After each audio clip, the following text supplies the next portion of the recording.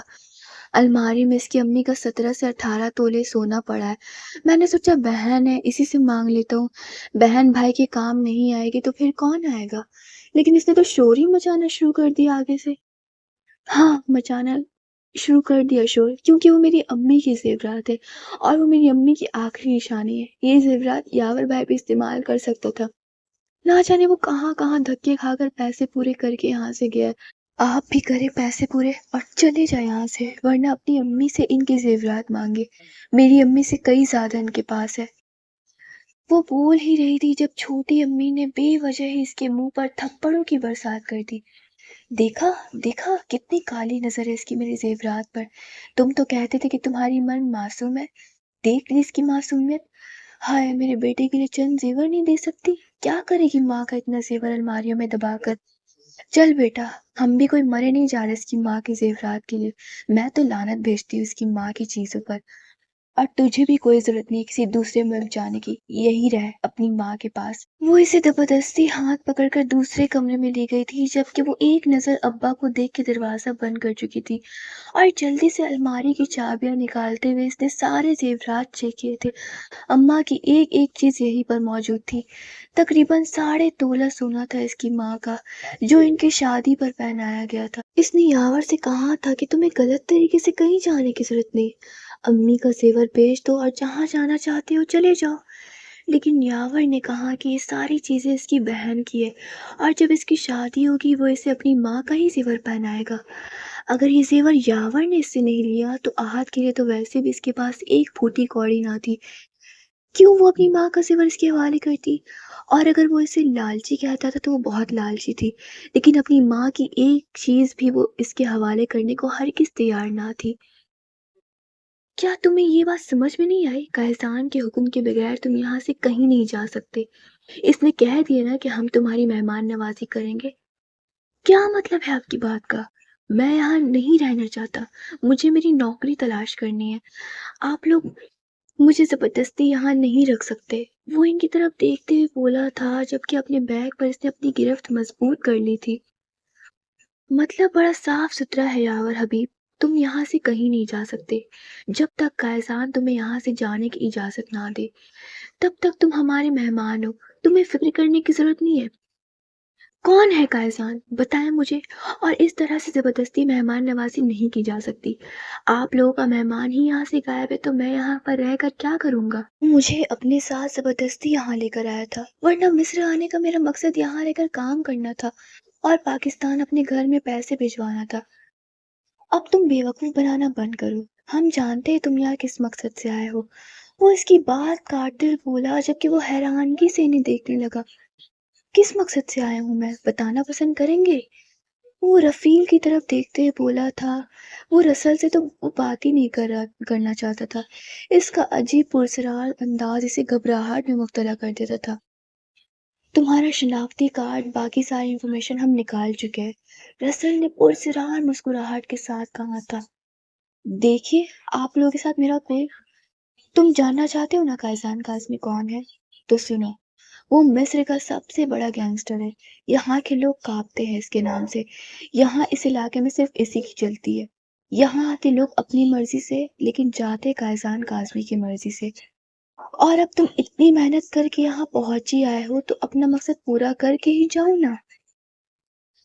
تو میرے پیارے ویورز، یہ تھی ناول مرمِ قیصان کی ایپیسوڈ 2۔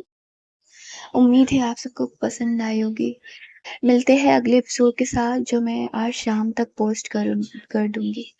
اپنا بہت خیال رکھیے گا، نیک چینل کو سبسکرائب کرنا مت بھولیے گا۔ نیکسٹ تمناؤں کے ساتھ، اللہ حافظ۔